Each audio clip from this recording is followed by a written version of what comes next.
اللي قدامك ده ملك ياسر، اللي الكل هاجمه، اللي الكل قال ده بيلعب ليه بعد الماتش الاول، اللي قال لك ازاي ياخد فرصه. ملك ياسر احنا قلنا هنا وكان كلامنا واضح، هو خليفه انس اسامه، وان الولد حلو، وان دي اخطاء طبيعيه لانه لسه صغير جدا وفاضل له محتاج خبره مباريات.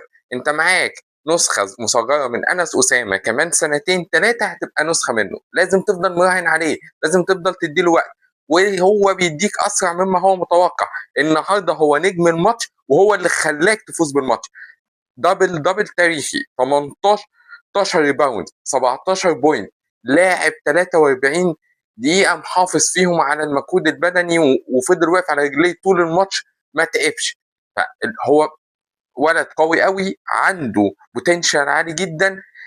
عادة بناء الفريق هي بتبقى زي كده، لان الاعمار السنيه اللي عندنا كبرت قوي، 35 سنه و36 سنه، فانت محتاج حاجات زي دي ومن غير ما بتدفع. انت مش دافع مرتب 12 مليون، لا ما اتحسبش عليك صفقه، يعني حاجه كده متفصله.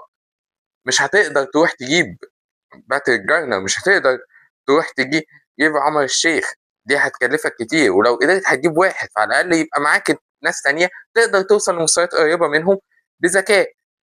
فهو ده محتاج ايه؟ محتاج يطور نفسه، لانه عمل نفس الفاول بتاع الماتش الافريقي على فكره، وبس ما كانش بغشامه ان هو يتحسب ان سبورتس مان لايك فاول. وعيني هو مش مدرك، يعني عمال يطلب لنانوس، اطلب IRSN. انا ما عملتش حاجه، وانسب حاجه عملها نانوس ان هو كبر له، لان هو كان عامل الفاول فعلا في التحجيز.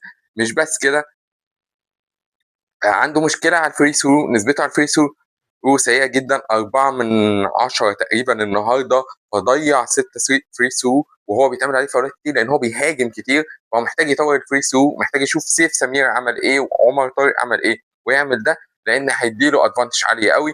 وحقيقي فرحان له لانه سكت كل الناس بادائه، وان هو كان ثابت ذهنيا وما تاثرش بكل اللي حصل. فشابوه جدا لملك ياسر.